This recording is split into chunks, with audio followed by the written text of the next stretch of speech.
চ্যানেলে স্বাগত। আজকে আমরা ধাতুর পরিশোধন নিয়ে আলোচনা করব।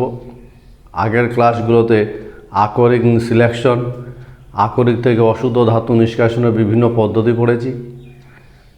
আজকে এই চ্যাপ্টারের শেষ ক্লাসে নিষ্কাশিত ধাতুর পরিশোধনের বিভিন্ন পদ্ধতি নিয়ে আমরা আলোচনা করব। তার আগে হাইড্রোমেটালার্জি আর ইলেক্ট্রোমেটালার্জি এই দুটো টার্ম নিয়ে আমরা একটু কথা বলে নিই।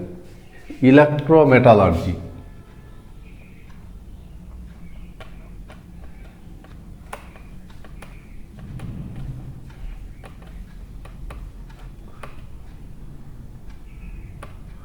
ইলেক্ট্রোমেটালার্জি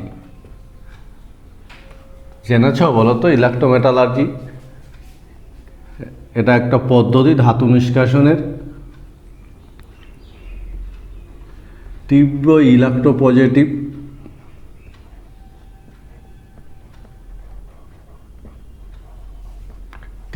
ইলেক্ট্রোপজিটিভ যে ধাতুগুলো আছে সেই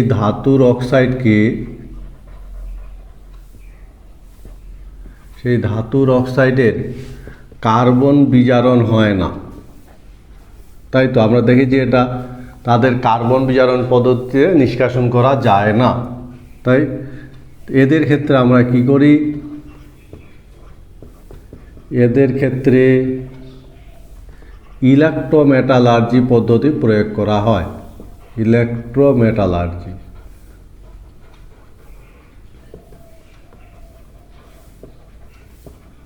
প্রয়োগ করা হয়। ইলেক্ট্রোমেটালার্জিটা কি জিনিস? এই সমস্ত ধাতুর গলিত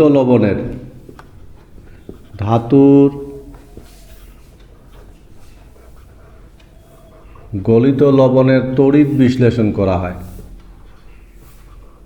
তড়িৎ বিশ্লেষণে ধাতু পাওয়া যায়। বোঝা গেছে? খুব সহজ পদ্ধতি, তড়িৎ বিশ্লেষণে ধাতু পাওয়া যায়। ঠিক আছে, এক্ষেত্রে কি? এক্ষেত্রে ইলেকট্রন বিজারক দ্রব্য হিসাবে কাজ করে। বিজারক দ্রব্য হিসাবে কাজ করে। ফলে ইলেক্ট্রোমেটালার্জিতে ইলেকট্রন কিন্তু বিজারক দ্রব্য হিসেবে কাজ করে। এবং এই পদ্ধতিতে ধাতু নিষ্কাশন করা যায়। এরকম অ্যালুমিনিয়াম, ক্যালসিয়াম, সোডিয়াম ইত্যাদি ধাতু এই পদ্ধতিতে নিষ্কাশন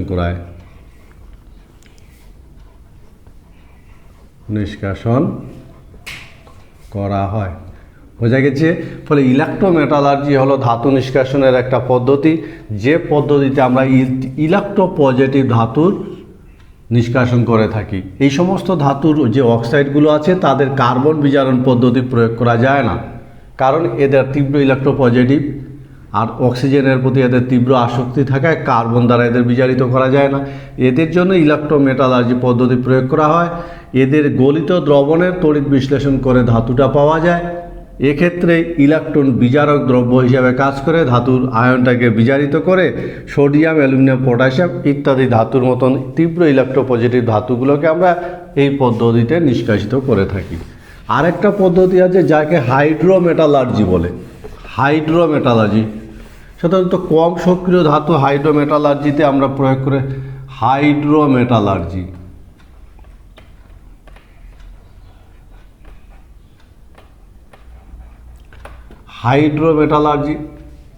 আমরা এই পদ্ধতিতে কম সক্রিয় ধাতু, তুলনামূলক কম সক্রিয় ধাতুকে আমরা নিষ্কাশন করে থাকি। কম সক্রিয় ধাতু নিষ্কাশন করা হয়।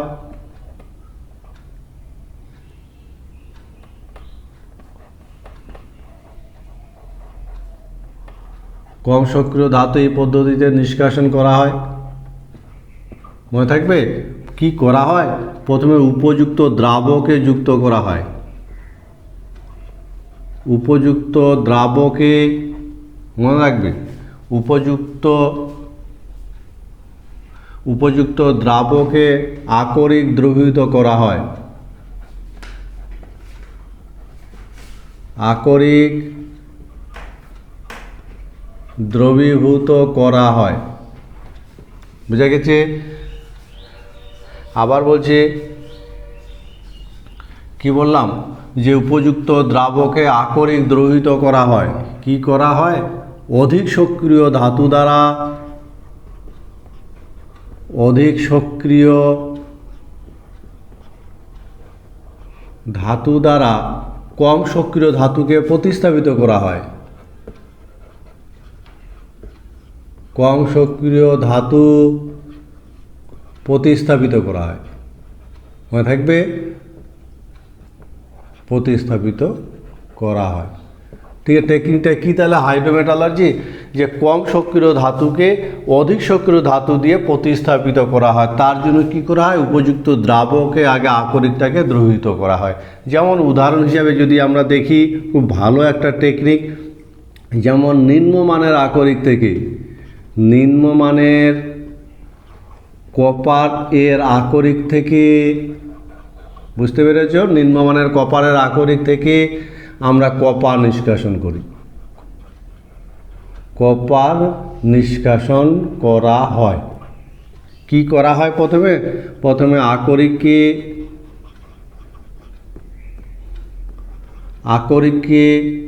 লঘু অ্যাসিডে দ্রবীভূত করা হয়। লঘু অ্যাসিডে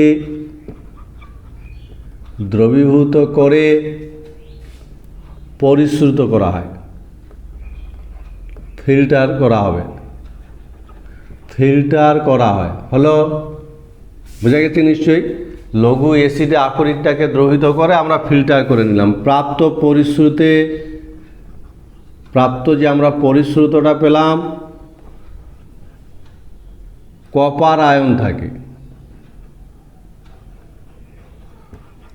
বোঝা গেছে নিশ্চয়ই? ওই পরিশ্রুত দ্রবণের যদি ছাট লোহা, মনে রাখবে, পরিশ্রুত দ্রবণে যদি ছাট লোহা বা H2 চালালে কপার অধক্ষিপ্ত হয়। এই ছোট্ট একটা পদ্ধতি, খুব ভালো একটা পদ্ধতি, হাইড্রোমেটালার্জি। এইভাবে হাইড্রোমেটালার্জিতে আমরা কি করতে পারি, আমরা বিভিন্ন ধাতুর নিষ্কাশন করতে পারি। হাইড্রোমেটালার্জি টেকনিকটা কি, কম সক্রিয় ধাতুকে আমরা অধিক সক্রিয় ধাতু দ্বারা প্রতিস্থাপন ঘটাই। কম সক্রিয় ধাতু অধিক সক্রিয় ধাতু দ্বারা প্রতিস্থাপিত হয়, বোঝা গেছে? আর পদ্ধতিটার ক্ষেত্রে কি করা হয়, প্রথমে কম সক্রিয় ধাতুকে উপযুক্ত দ্রাবকে দ্রবীভূত করা হয়, এবং সেই দ্রবণে যদি অধিক সক্রিয় ধাতু চালনা করা যায় তাহলে কম সক্রিয় ধাতুর অধক্ষেপ পড়বে। যেমন নিম্নমানের কপারের আকরিক থেকে আমরা কপার নিষ্কাশন করে থাকি।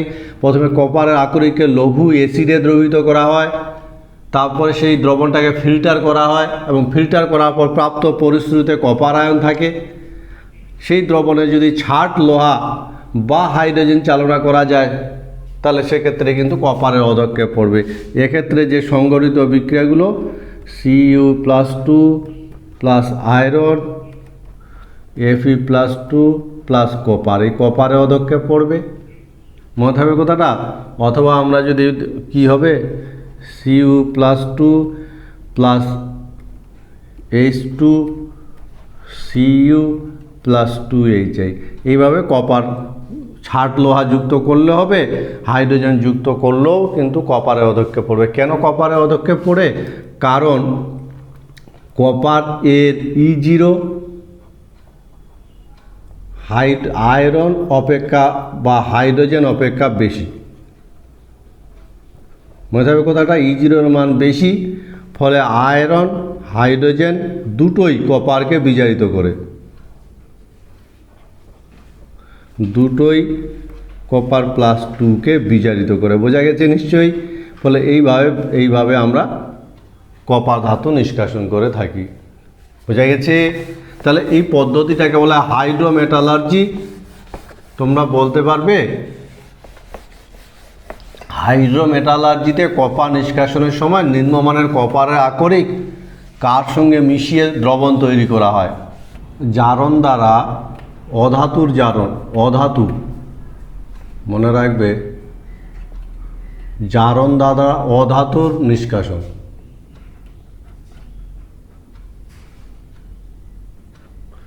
আমরা ধাতুর নিষ্কাশন পড়ছি, আমরা এবার দেখব অধাতু মৌলগুলো কিভাবে নিষ্কাশন করা যায়। তো সাধারণত জারণ পদ্ধতি দ্বারা আমরা অধাতুর বিভিন্ন যৌগ থেকে অধাতু নিষ্কাশন করি। মনে রাখবে বিভিন্ন যৌগে অধাতুগুলো বিজারিত অবস্থায় থাকে,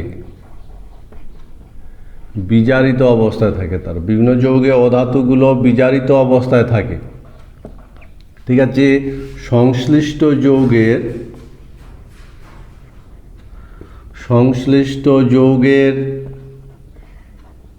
জারণ দ্বারা আমরা অধাতু নিষ্কাশন করতে পারি, অধাতু নিষ্কাশন করা যায়।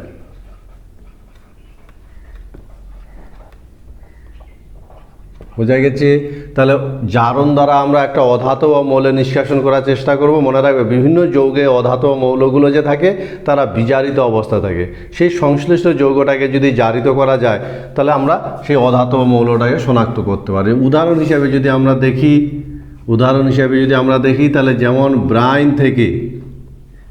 ব্রাইন থেকে আমরা কি করি, Cl2 নিষ্কাশন করে থাকি। ব্রাইন থেকে Cl2 নিষ্কাশন করা হয়। মনে থাকবে?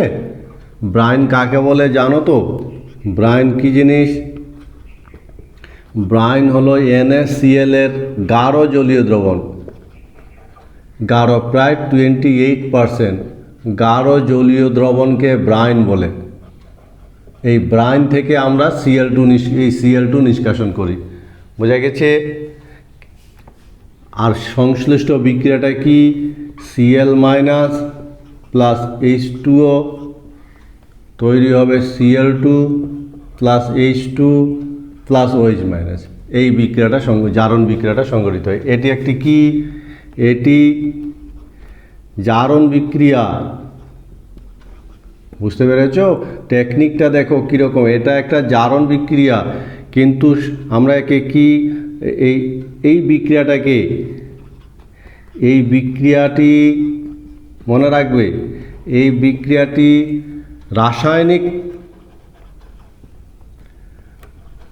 রাসায়নিকভাবে ঘটানো যায় না। বুঝতে পেরেছ? রাসায়নিকভাবে এই জারণ বিক্রিয়াটি ঘটানো যায় না। আমরা যদি বিক্রিয়াটার এই ক্লোরিনের সাথে জলের বিক্রিয়া ঘটে এটা তৈরি করতে চাই রাসায়নিকভাবে, কিন্তু এই জারণ বিক্রিয়াটা ঘটানো যায় না। প্রদত্ত বিক্রিয়ার কি? উক্ত যে বিক্রিয়াটা আছে, বিক্রিয়াটির মনে রাখবে বিক্রিয়াটির ΔG0 মান প্লাস 422 কিলোজুল। আর আমাদের কি জানা আছে বলো তো? ΔG0 সমান মাইনাস NF E0 সেল থেকে আমরা পাই E0 মান মাইনাস 2.2 ভোল্ট। বুঝতে পেরেছ? প্রদত্ত বিক্রিয়াটার E0 হলো এত, এবং ওভার ভোল্টেজের জন্য মনে রাখবে, ওভার ভোল্টেজের জন্য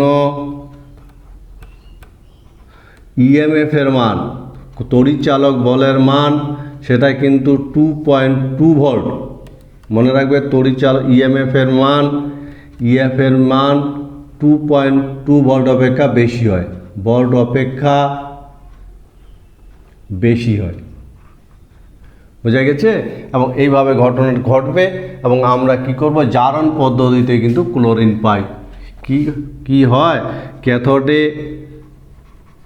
ক্যাথোডে হাইড্রোজেন ও অ্যানোডে ক্লোরিন পাওয়া যায়, অ্যানোডে Cl2 পাওয়া যায়। বোঝা গেছে নিশ্চয়ই? তাহলে এটাকে বলা হয় জারণ দ্বারা অধাতু নিষ্কাশনের একটা পদ্ধতি। আমরা দেখলাম আমরা ব্রাইন থেকে যেমন ক্লোরিন নিষ্কাশন করে থাকি, একই রকম NaCl এর গলিত দ্রবণ থেকেও আমরা কিন্তু ক্লোরিন পাই। কি করা হয়? এই যে জারণ বিক্রিয়াটা আছে, এই বিক্রিয়াটা ঘটানো, এবং এটা কিন্তু মনে রাখবে রাসায়নিকভাবে এই বিক্রিয়াটা ঘটানো যায় না।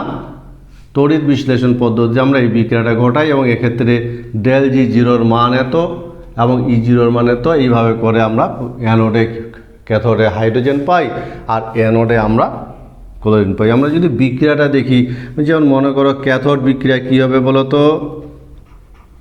ক্যাথোডে যে বিক্রিয়াটা ঘটবে H+ এই হাইড্রোজেন উৎপন্ন হবে। অ্যানোডে যে বিক্রিয়াটা ঘটবে, অ্যানোড বিক্রিয়া, অ্যানোড যে বিক্রিয়াটা ঘটবে Cl মাইনাস ইলেকট্রন বর্জন করে Cl এ পরিণত। এইভাবে ক্যাথোডে এই বিক্রিয়াটা ঘটবে, অ্যানোডে এই বিক্রিয়াটা ঘটবে, এবং এভাবে আমরা অ্যানোডে ক্লোরিন পাবো আর ক্যাথোডে হাইড্রোজেন পাবো। বোঝা গেছে? তোমরা বলতে পারবে তাহলে ব্রাইন থেকে যখন আমরা ক্লোরিন তৈরি করি, ব্রাইন থেকে যখন ক্লোরিন তৈরি করা হয় তখন E0 মান কত? ধাতুর পরিশোধন। আমরা যে বিভিন্ন পদ্ধতিতে ধাতুগুলো নিষ্কাশন করলাম, অশুদ্ধ ধাতু, এই সমস্ত অশুদ্ধ ধাতুর পরিশোধনের বিভিন্ন পদ্ধতি আছে, মনে রাখবে যে একই পদ্ধতিতে কিন্তু সব অশুদ্ধ ধাতুর পরিশোধন ঘটানো যায় না। সেটা নির্ভর করবে ধাতুর প্রকৃতি, সেই সঙ্গে ধাতুর সঙ্গে মিশে থাকা অশুদ্ধির প্রকৃতির উপর। এর উপর ভিত্তি করে আমরা পরিশোধনের বিভিন্ন পদ্ধতিগুলোকে বেশ কয়েকটা ভাগে ভাগ করি, একটি একটি করে আমরা দেখব। যেমন প্রথম পাতন, ডিস্টিলেশন। পাতন এই পদ্ধতিতে নিষ্কাশন করা বা এই পদ্ধতিতে বিশুদ্ধিকরণ করা এরকম ধাতুই সাধারণত উদ্বায়ী ধাতু বিশুদ্ধিকরণ করা হয়, যেমন জিঙ্ক, ক্যাডমিয়াম, মার্কারি ইত্যাদি ধাতুর আমরা ইত্যাদি ধাতুর পরিশোধন করে থাকি। মনে থাকবে? পরিশোধনে এই পদ্ধতিটা প্রয়োগ করে থাকি, পদ্ধতিটার নাম হলো পাতন। জিঙ্ক, ক্যাডমিয়াম, মার্কারি ইত্যাদি উদ্বায়ী ধাতু কোন বক যন্ত্রে সম্পন্ন করা হয়? বক যন্ত্রে পরিশোধন ঘটানো হয়। মনে থাকবে? সহজ আছে, খুব সহজ পদ্ধতি, পরিশোধন ঘটানো হয়। এবং এক্ষেত্রে যেটা সেটা হলো ধাতুর গলনাঙ্ক অশুদ্ধি অপেক্ষা বেশি হয়, ধাতুর যে স্ফুটনাঙ্কটা বেশি হবে। স্ফুটনাঙ্ক যে অশুদ্ধি বা খনিজমল থাকে, অশুদ্ধি অপেক্ষা বলো তো কী হবে? কম হবে। অশুদ্ধি অপেক্ষা কিন্তু ধাতুর স্ফুটনাঙ্ক কম হবে। বোঝা গেছে? ফলে স্ফুটনাঙ্কে উত্তপ্ত করলে, স্ফুটনাঙ্কে যদি উত্তপ্ত করা হয়, উত্তপ্ত করলে বিশুদ্ধ ধাতু পাতিত হয়। বোঝা গেছে? বিশুদ্ধ ধাতু পাতিত হবে। এবং পাতিত ধাতু কি হবে? পাতিত ধাতু গ্রাহকে জমা হয়। খুব সহজ একটা পদ্ধতি, আর এই পদ্ধতিটাকে বলা হয় পাতন পদ্ধতি। ফলে বলো তো পাতন পদ্ধতি কী ধরনের ধাতুর বিশুদ্ধিকরণে আমরা প্রয়োগ করে থাকি? যে সমস্ত ধাতুর গলনাঙ্ক খুব কম, যেমন জিঙ্ক, ক্যাডমিয়াম, মার্কারি। নীতিটা কি? এই সমস্ত ধাতুর পরিশোধনের যে অশুদ্ধিগুলো থাকবে, সেই অশুদ্ধিগুলোর গলনাঙ্ক অপেক্ষা বা স্ফুটনাঙ্ক অপেক্ষা ধাতুর স্ফুটনাঙ্ক কিন্তু কম হবে। এটা একটা ইম্পর্টেন্ট কথা, কারণ ধাতুর স্ফুটনাঙ্ক কম হলে তবেই ধাতুটা পাতিত হয়ে বেরিয়ে আসবে, আর অশুদ্ধিগুলো কিন্তু বক যন্ত্রের মধ্যে পড়ে থাকবে। বোঝা গেছে? ফলে ধাতুটা গ্রাহকে এসে জমা হবে, আর অশুদ্ধিগুলো কি হবে? অশুদ্ধি বক যন্ত্রে পড়ে থাকে। এই হলো পাতন পদ্ধতি। ঠিক আছে, আমরা পরের পদ্ধতিতে চলে যাব, যাকে বলা হয় তরলায়ন বা লিকুয়েশন পদ্ধতি। তরলায়ন পদ্ধতি।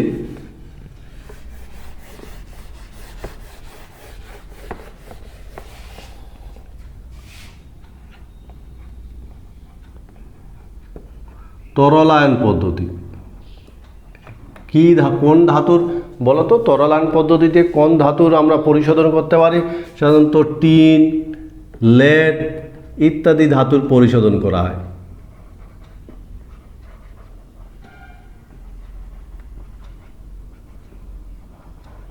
মনে থাকবে, টিন, লেড ইত্যাদি ধাতুর পরিশোধন আমরা এই তরলায়ন পদ্ধতিতে করে থাকি। কিভাবে করা হবে? এক্ষেত্রে মনে রাখবে অশুদ্ধিগুলো যে থাকে, অশুদ্ধি অপেক্ষা ধাতুর গলনাঙ্ক বলো তো কী হবে? ধাতুর গলনাঙ্ক কম হওয়া বেশি উচিত না বেশি হওয়া উচিত?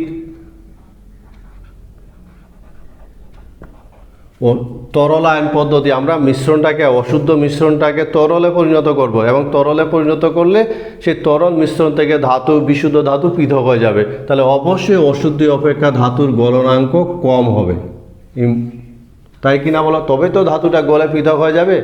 এবং আমরা যদি কি করি,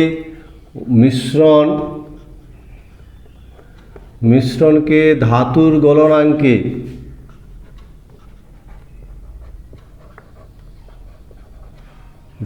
গলনাঙ্কে গলানো হয়, বোঝা গেছে? তার ফলে কি হবে? বিশুদ্ধ ধাতু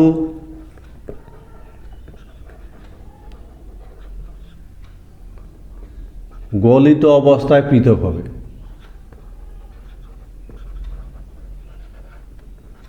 সহজ টেকনিক, পৃথক হয়। আর অশুদ্ধি কি হবে? অশুদ্ধি পাত্রে পড়ে থাকবে।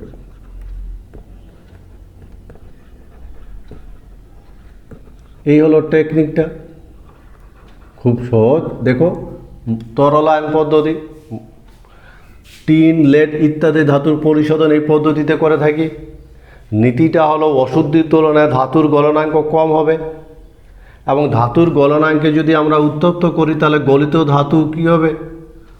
গলিত অবস্থায় পৃথক হবে, আর পাত্রের মধ্যে অশুদ্ধিগুলো পড়ে থাকবে। ফলে এইভাবে আমরা তরলায়ন পদ্ধতিতে টিন, লেড ইত্যাদি ধাতুর পরিশোধন করে থাকি। আমরা তড়িৎ বিশ্লেষণ পদ্ধতি দেখব, ভীষণ ইম্পর্টেন্ট পদ্ধতি, তড়িৎ বিশ্লেষণ পদ্ধতি।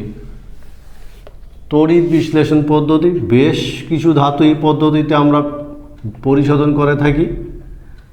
তড়িৎ বিশ্লেষণ পদ্ধতি,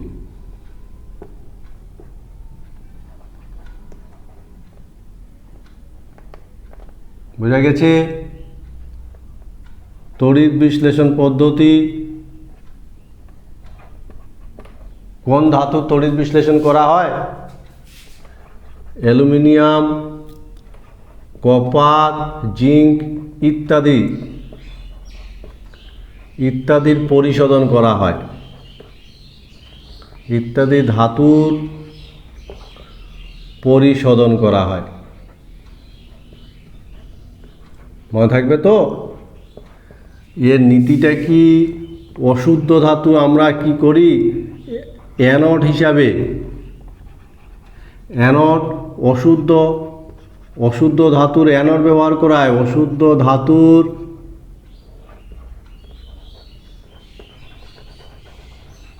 মোটা পাত অ্যানোড হিসাবে ব্যবহার করা হয়, বোঝা গেছে টেকনিকটা? আর ক্যাথোড হিসাবে কি ব্যবহার করা হবে?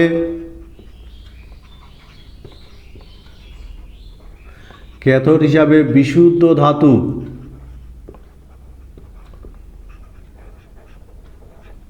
বিশুদ্ধ ধাতুর পাতলা পাত।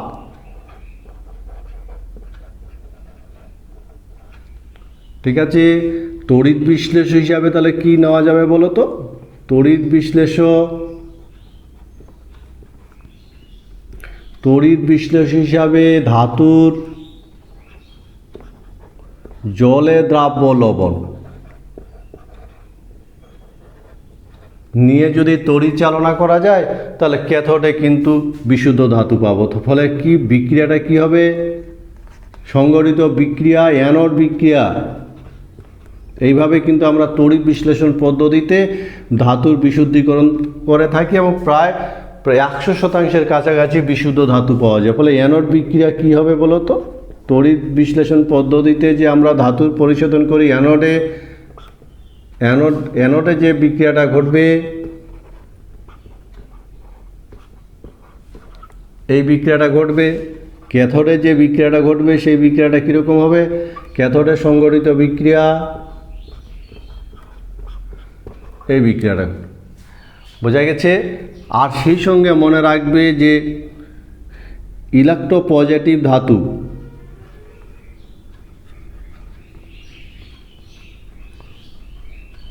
ওই অশুদ্ধির মধ্যে যদি ইলেকট্রোপজিটিভ ধাতু থাকে তাহলে ইলেকট্রোপজিটিভ ধাতু দ্রবণে জমা হবে। আর যদি ইলেকট্রোনেগেটিভ কম সক্রিয় ধাতু থাকে তাহলে কি হবে? ইলেকট্রোপজিটিভ ধাতু অথবা অধিক সক্রিয় ধাতুও বলতে পারি। আর কম সক্রিয় ধাতু যদি ওই মিশ্রণের মধ্যে থাকে তাহলে কম সক্রিয় ধাতু কি হবে, অ্যানোডের নিচে জমা হয়।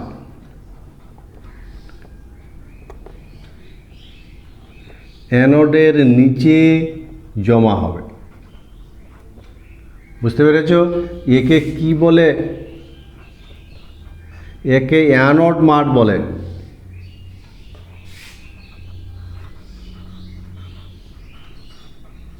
অ্যানোড মাঠ মনে থাকবে। আর যেমন কপার এর অ্যানোড মাঠে কি থাকে বলতো? মূল্যবান সোনা, রূপা, প্লাটিনাম থাকে।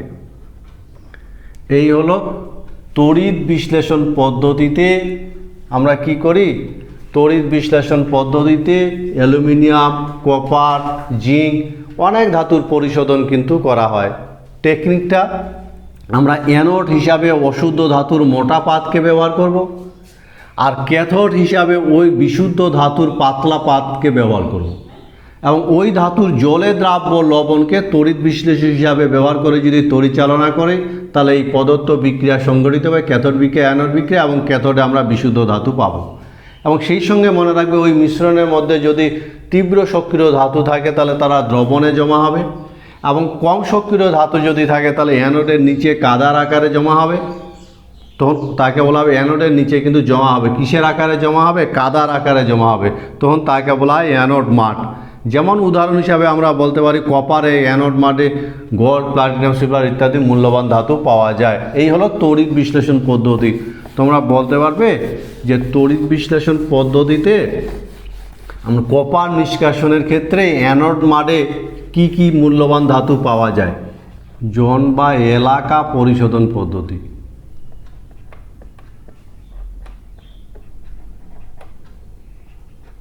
ভালো একটা পদ্ধতি। এ পদ্ধতিতে অতি বিশুদ্ধ ধাতু কিন্তু আমরা পাই। অতি বিশুদ্ধ ধাতু যেমন জার্মেনিয়াম, সিলিকন, গ্যালিয়াম ইত্যাদি ধাতুর যে অর্ধপরিবাহী ধাতুগুলো আছে এদের পরিশোধন করা হয়। অর্ধপরিবাহী পরিশোধন করা হয়। বুঝতে পেরেছি? খুব ভালো একটা পদ্ধতি, এবং অতি বিশুদ্ধ ধাতু পরিশোধনে যেখানে দরকার হয় সেখানে আমরা এই জোন বা এলাকা পরিশোধন পদ্ধতি প্রয়োগ করে থাকি। বোঝা গেছে কথাটা? জোন বা এলাকা পরিশোধন পদ্ধতি। এক্ষেত্রে কি করা হয়? অতি বিশুদ্ধ ধাতু পাওয়া যায়।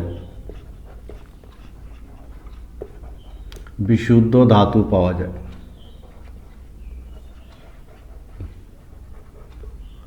নীতিটা কি? নীতিটা হলো অশুদ্ধ ধাতু যে অশুদ্ধি যে আছে,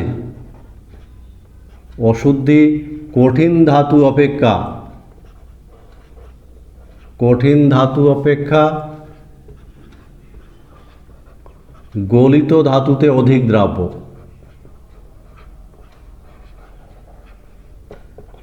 গলিত ধাতুতে অধিক দ্রাব্য। বোঝা গেছে? ফলে গলিত ধাতু ঠান্ডা হলে গলিত ধাতুটাকে গলিয়ে দিয়ে যদি গলিত ঠান্ডা হলে বিশুদ্ধ আকারে কেলাসিত হয়। বোঝা গেছে? আর অশুদ্ধি কি করে বলো তো? অশুদ্ধি ধাতুর গলিত অংশে দ্রবীভূত থাকে।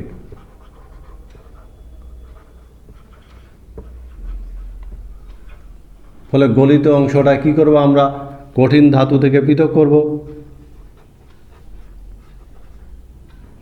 গলিত অংশ কঠিন ধাতু থেকে পৃথক করা হয়। বোঝা গেছে?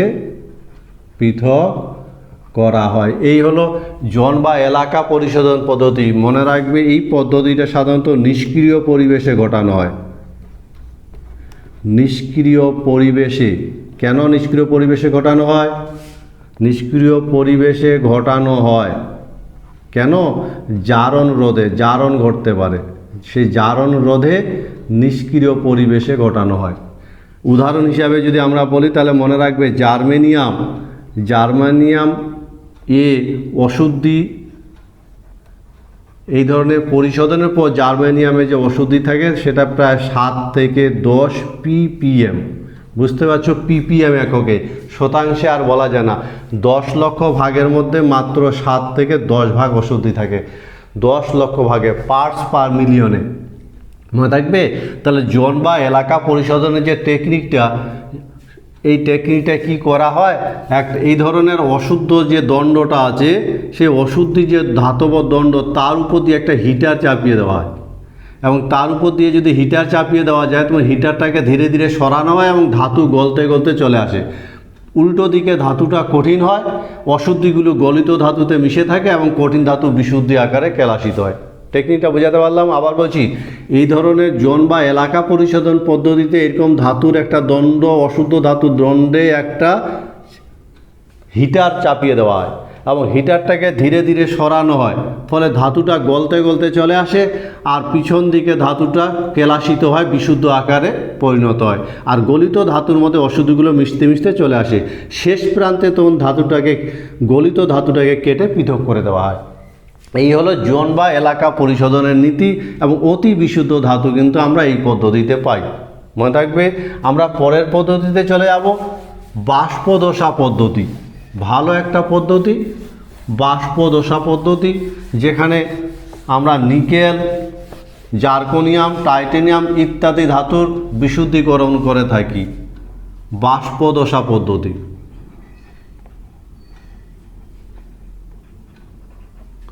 বাষ্পদশা পদ্ধতি সব ধরনের ধাতুর কিন্তু পরিশোধন করা যায় না, এর এক শর্ত আছে। বাষ্পদশা পদ্ধতি প্রথমে কি করা হয়, প্রথমে ধাতুর উদ্বায়ী যৌগ তৈরি করা হয়, ধাতুর উদ্বায়ী যৌগ গঠন। মনে থাকবে? দ্বিতীয় ধাপে কি করা হয়, দ্বিতীয় ধাপে উদ্বায়ী যৌগ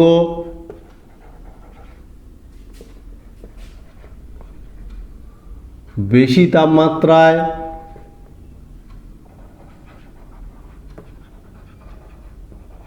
বিয়োজিত করে বিশুদ্ধ ধাতু পাওয়া যায়। এই হলো বিশুদ্ধ ধাতু পাওয়া যায়।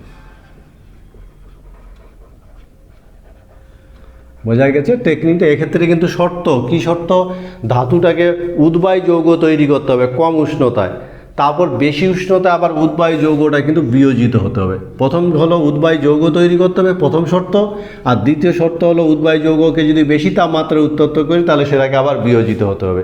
বিভিন্ন ধরনের বাষ্পদশা পদ্ধতির প্রচলন আছে, ওরকম একটা পদ্ধতির নাম হলো মন্ড পদ্ধতি।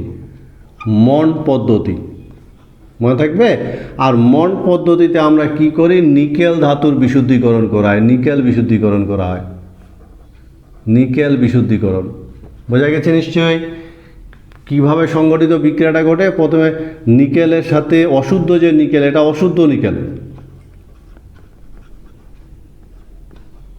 এই অশুদ্ধ নিকেলের সাথে কার্বন মনোক্সাইডের বিক্রিয়া ঘটানো হয়, তৈরি হয় নিকেল টেট্রাকার্বনেট। এটা একটা উদ্বায়ী যৌগ, নিকেল টেট্রাকার্বনেট, এবং এটা প্রায় 350 থেকে 400 কেলভিনে বিক্রিয়াটা ঘটানো হয়। এই যে উদ্বায়ী যৌগটা তৈরি হলো, এই উদ্বায়ী যৌগটাকে যদি আরও বেশি তাপমাত্রায় প্রায় 450 থেকে 470 কেলভিনে উত্তপ্ত করা হয় তাহলে নিকেল এটা ভেঙে যাবে এবং বিশুদ্ধ নিকেল আমরা পাবো। এই কার্বন মনোক্সাইড উৎপন্ন হবে আর এই বিশুদ্ধ নিকেল পাওয়া যাবে। এটাকে মন্ড পদ্ধতি বলে, বিশুদ্ধ। তাহলে অশুদ্ধ নিকেল থেকে আমরা বিশুদ্ধ নিকেল পেলাম, এই পদ্ধতিটাকে বলা হয় মন্ড পদ্ধতি, বাষ্পদশা পদ্ধতির একটা উদাহরণ। বোঝা গেছে? টেকনিকটা বুঝতে পারছো নিশ্চয়ই? আমরা আবার পদ্ধতি আছে, যেমন ভ্যান আর্কেল পদ্ধতি। ভ্যান আর্কেল, ভ্যান আর্কেল পদ্ধতিতে কাদের বিশুদ্ধীকরণ করা হয়, জার্কোনিয়াম, টাইটেনিয়াম ইত্যাদির বিশুদ্ধিকরণ করা হয়। অতি বিশুদ্ধ ধাতু পাওয়া যায়, ইত্যাদির বিশুদ্ধিকরণ করা হয়। মহাকাশ গবেষণায় যে বিশাল মহাকাশ গবেষণায় বলো তো, মহাকাশ গবেষণায় কত বিশুদ্ধতা দরকার, যে সমস্ত যন্ত্রপাতি ব্যবহার করা হয় সেই সমস্ত যন্ত্রপাতি কিন্তু কি করা হয়, যে এই টাইটানিয়াম, জার্কনিয়াম ইত্যাদি ধাতুর অতি বিশুদ্ধ ধাতু, যে সমস্ত ধাতু মহাকাশ গবেষণায় ব্যবহার করা হয় তাদেরকে এই পদ্ধতিতে বিশুদ্ধিকরণ করা হয়। বিক্রিয়াগুলো যদি দেখি, যেমন মনে করো জার্কনিয়াম, এই অশুদ্ধ জার্কনিয়াম, এটা বোঝা গেছে, মনে রাখবে এটা অশুদ্ধ জার্কনিয়াম, অশুদ্ধ।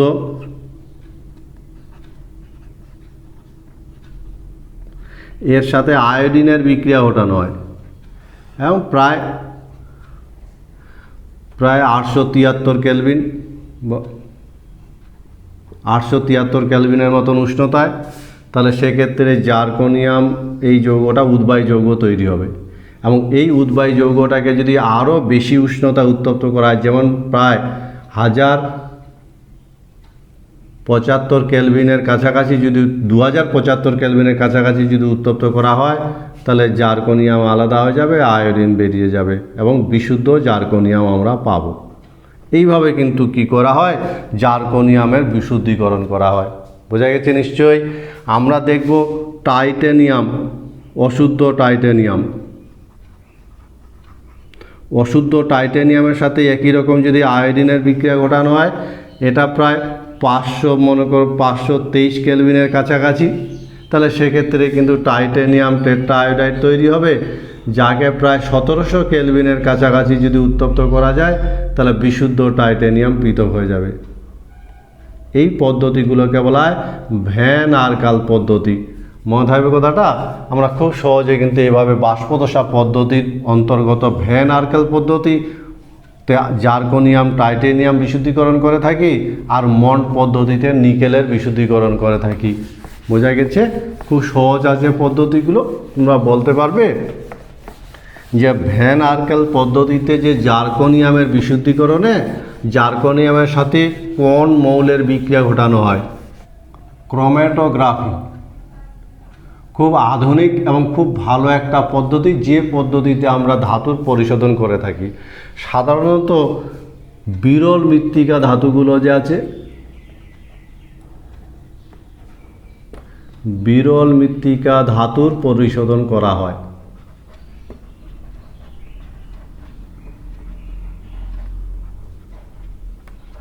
মনে থাকবে? তাহলে ক্রোম্যাটোগ্রাফি আধুনিক একটা টেকনোলজি, যার সাহায্যে আমরা বিরল মৃত্তিকা জাতীয় ধাতু, যাদের পরিমাণ খুব কম প্রকৃতিতে পাওয়া যায়, তাদের আমরা বিশুদ্ধিকরণ করে থাকি। তো ক্রোম্যাটোগ্রাফি বিভিন্ন ধরনের হতে পারে, বিভিন্ন এদের নীতি যেটা, সেই নীতিটা হলো অধিশোষক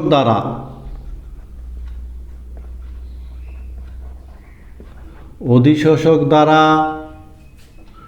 ভিন্ন মাত্রায় অধিশোষণ ঘটে, ভিন্ন মাত্রায় উপাদানের অধিশোষণ ঘটে।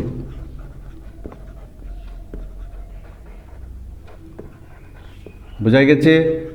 বিভিন্ন ধরনের আবার বলছি অধিশোষক ব্যবহার করা হয়, এবং ওই মিশ্রণটা যে মিশ্রণটা আমরা পৃথকীকরণ ঘটাবো, সেটা অধিশোষক দ্বারা মিশ্রণের বিভিন্ন উপাদানের বিভিন্ন মাত্রায় অধিশোষণ হবে, এটাই স্বাভাবিক। সাধারণত বিভিন্ন ধরনের যে ক্রোম্যাটোগ্রাফি আছে, সেই ক্রোম্যাটোগ্রাফি যদি আমরা উদাহরণ দেখি, তাহলে যেমন পেপার ক্রোম্যাটোগ্রাফি হতে পারে, থিন লেয়ার ক্রোম্যাটোগ্রাফি হতে পারে, গ্যাস ক্রোম্যাটোগ্রাফি, মনে থাকবে কথাটা, কলাম ক্রোম্যাটোগ্রাফি, বিভিন্ন টাইপের ক্রোম্যাটোগ্রাফি হয় ইত্যাদি, বিভিন্ন টাইপের ক্রোম্যাটোগ্রাফি হয়। এদের মধ্যে কলাম ক্রোম্যাটোগ্রাফির প্রচলন সব থেকে বেশি। বোঝা গেছে? আমরা কলাম ক্রোম্যাটোগ্রাফি নিয়ে কথা বলবো। সাধারণত কলাম হিসাবে, অর্থাৎ অধিশোষক হিসাবে ব্যবহার করা হয়, যেটা অধিশোষক হিসাবে অ্যালুমিনা বা সিলিকা জেলের মতন জিনিসগুলো ব্যবহার করা হয়, সিলিকা জেল ব্যবহার করা হয়। বোঝা গেছে। আর মিশ্রণ, অশুদ্ধ মিশ্রণ কি করা হবে, ক্রোমাটোগ্রাফি যে টেকনিকটা, ক্রোমাটোগ্রাফির একটু ছবিটা যদি আমরা দেখি কীরকম টেকনিকে করা হয়, এরকম একটা কলাম থাকবে,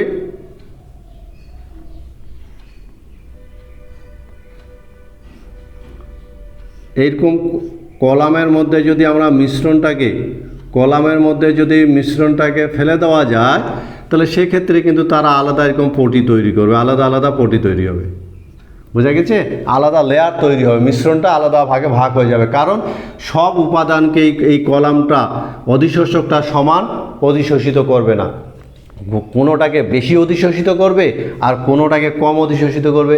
যেটাকে বেশি অধিশোষিত করবে সেটা নিচে কম নামবে, আর যেটাকে কম অধিশোষিত করবে সেটা দ্রুত নিচে নেমে আসবে। ফলে এদের মধ্যে আলাদা স্তর তৈরি হয়ে যাবে, এবং আলাদা স্তর বা ব্যান্ড তৈরি হওয়ার ফলে এরা ধীরে ধীরে লেয়ারগুলো নিচে নামবে, কিন্তু বিভিন্ন সময় নামবে। ফলে আলাদা আলাদা পাত্রে এদেরকে কী করা হবে, সংগ্রহ করা হবে। টেকনিকটা বোঝা গেছে নিশ্চয়ই। তাহলে এক্ষেত্রে কি করা হয়, অধিশোষক হিসাবে সাধারণত অ্যালুমিনিয়াম, সিলিকা ইত্যাদি ব্যবহার করা হয়। আর কি হবে, অশুদ্ধ যে মিশ্রণ আছে, অশুদ্ধ মিশ্রণ দ্রাবকে দ্রবীভূত করে কলামে ঢালা হয়।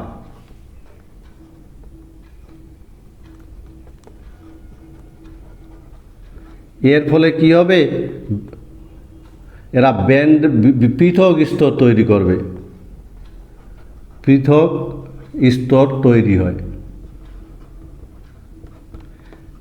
এবং অতিরিক্ত দ্রাবক কলামে ঢালা হয়, কলামে যোগ করা হয়। বোঝা গেছে নিশ্চয়ই। এর ফলে কি হবে, বিভিন্ন উপাদানে যে উপাদানগুলো আছে সেই উপাদানগুলি পৃথক পৃথকভাবে, মনে থাকবে নিশ্চয়ই, পৃথক পৃথকভাবে নিচে নেমে আসে। মনে থাকবে, যেহেতু এদের অধিশোষণের মাত্রা ভিন্ন ভিন্ন, ফলে পৃথক পৃথক স্তর বিভিন্ন সময় নিচে নেমে আসবে, এদেরকে ভিন্ন পাত্রে সংগ্রহ করা হয়। এই হলো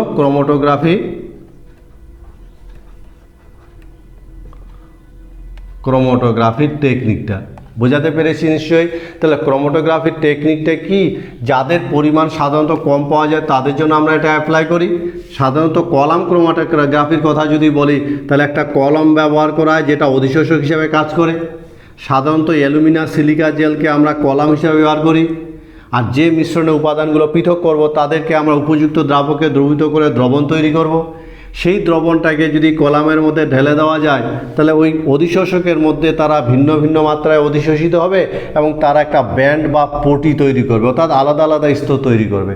তার মধ্যে অতিরিক্ত দ্রাবক যদি যুক্ত করা যায়, তাহলে সেই দ্রাবকের মধ্যে উপাদানগুলো দ্রবীভূত হয়, ভিন্ন ভিন্ন লেয়ার তৈরি করবে, এবং সেই লেয়ারগুলো তাদের অধিশোষণ মাত্রার উপর নির্ভর করে ধীরে ধীরে উপর থেকে নিচে নামবে। ফলে আলাদা আলাদা স্তরে তারা ধীরে ধীরে নিচে নামবে, এবং ভিন্ন ভিন্ন পাত্রে এক একটা স্তরকে সংগ্রহ করা হবে। এভাবে আমরা ধাতুর পরিশোধন করে থাকি, যে পদ্ধতিটাকে ক্রোমাটোগ্রাফি বলে। সংকর ধাতু ইম্পর্টেন্ট একটা পয়েন্ট, ভীষণ ইম্পর্টেন্টই বলা যায়।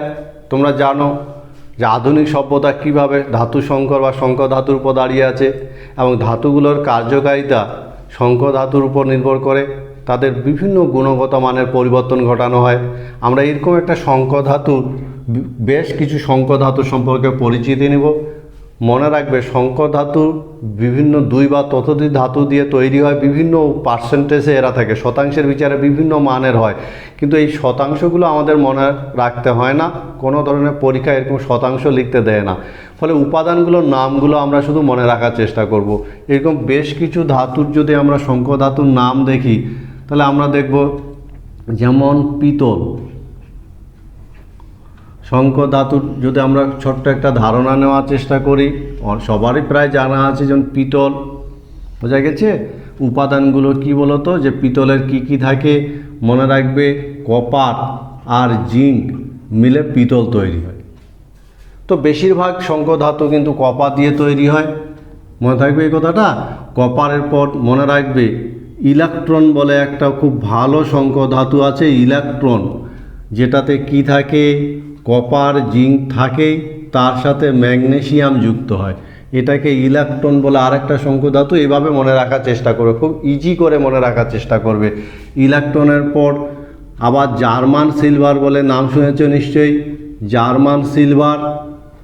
জার্মান সিলভার যেখানে কি থাকে, কপার থাকে, জিঙ্ক থাকে, তার সাথে নিকেল যুক্ত হয় এবং জার্মান সিলভার তৈরি হয়। এছাড়াও মনে রাখবে যেমন ব্রোঞ্জ, মনে থাকবে ব্রোঞ্জ বা মনে করো কাঁসা, তো পিতলকে আবার ব্রাশ বলা হয়, এই কথাটা মনে রাখবে। পিতলে আর একটা নাম হলো ব্রাশ, ব্রাশ। আর কাঁসা, কাঁসার মধ্যে কি থাকে, কাঁসার মধ্যে থাকবে কপার আর নিকেল, কপার আর নিকেল মিলে কাঁসা তৈরি হয়। সেই সঙ্গে মনে রাখবে যেমন ব্রোঞ্জ, ব্রোঞ্জ তো কাঁসার মধ্যে মনে রাখবে এখানে নিকেল না, কাঁসার মধ্যে থাকে টিন। আর সেই সঙ্গে মনে রাখবে ব্রোঞ্জ, ব্রোঞ্জ কিন্তু ব্রোঞ্জও কিন্তু কপার গঠিত যৌগ, বোঝা গেছে কথাটা। এই ব্রোঞ্জও কপার আর টিন দিয়ে তৈরি, কাঁসাও কপার টিন দিয়ে তৈরি, ব্রোঞ্জও কপার, কিন্তু এদের শতাংশটা কম বেশি থাকে, এটা 80-20%, এটা 90-10%, এই হলো ব্রোঞ্জ। এছাড়াও অ্যালুমিনিয়াম ব্রোঞ্জ বলে সংখ্যক ধাতু আছে, এইভাবে মনে রাখার চেষ্টা করবে। অ্যালুমিনিয়াম ব্রোঞ্জ, অ্যালুমিনিয়াম ব্রোঞ্জ, সেক্ষেত্রে কি হয়, এই অ্যালুমিনিয়ামের সাথে কপার, কপার অ্যালুমিনিয়াম মিলে অ্যালুমিনিয়াম ব্রোঞ্জ তৈরি হয়। মনে থাকবে এই কথাগুলো, ঠিক আছে তো। এছাড়া মনে রাখবে আয়রন গঠিত ভীষণ ইম্পর্টেন্ট আছে, যেমন মিস মেটাল, মিস মেটাল সেটা কি, আয়রন আর সেরিয়াম দিয়ে তৈরি, খুব ভালো একটা সংখ্যক ধাতু। এছাড়া খুব ভালো একটা সংখ্যক ধাতু আছে ইনভার্ট, ইনভার্ট মনে রাখবে আয়রন আর নিকেল দিয়ে তৈরি হয় ইনভার্ট। এইভাবে বেশ কিছু সংখ্যক ধাতু সহ সংখ্যক ধাতু এবং তাদের উপাদানগুলো সহ মনে রাখার চেষ্টা করবে। আমার কথা বোঝা গেছে, খুব সহজ আছে। আবার বলছি যে এই কিছু সংখ্যক ধাতু বইতে লম্বা লিস্ট আছে, যার যতটা ক্যাপাসিটি সেটাকে বাড়িয়ে নেবে, কিন্তু এই বেসিক কয়েকটাই মনে রাখতেই হবে এবং এদের শতাংশগুলো মনে রাখতে হবে না, জাস্ট উপাদানগুলোর কম্বিনেশনটা মনে রাখতে হবে। যেমন পিতল বা ব্রাশ, যেটা কপার জিঙ্ক দিয়ে তৈরি, তার সাথে ম্যাগনেসিয়াম যুক্ত হয়ে গেলে ইলেকট্রন হয়ে যাবে, কপার জিঙ্কের সাথে নিকেল যুক্ত হয়ে গেলে জার্মান সিলভার হয়ে যাবে, ঠিক আছে। আর কপারের সাথে যদি টিন মিশিয়ে দেওয়া যায় তাহলে কাঁসা হয়, এটা 80-20, মনে রাখবে এটা 80-20। আবার একই জিনিস যদি 90-10 হয় তাহলে সেক্ষেত্রে সেটা ব্রোঞ্জ হয়ে যাবে। অন্যদিকে অ্যালুমিনিয়াম ব্রোঞ্জ, কপারের সাথে অ্যালুমিনিয়াম যুক্ত করে ব্রোঞ্জ হয়। মিস মেটাল খুব ভালো একটা সংখ্যক ধাতু, যেটা আয়রন সেরিয়াম দিয়ে তৈরি। মোটামুটি এরকম একটা সংখ্যক ধাতু ছোট্ট ধারণা তৈরি করার চেষ্টা করবে। এই হলো ধাতুর নিষ্কাশন, যে আমাদের মৌলের পৃথকীকরণ চ্যাপ্টারের শেষ ক্লাস। আমার মনে হয় আজকের ক্লাসটাতে ধাতুর পরিশোধনের একটা সঠিক ধারণা তৈরি হবে, এই প্রত্যাশা রেখে ক্লাস তথা চ্যাপ্টারটাই আজকে এখানে শেষ করছি।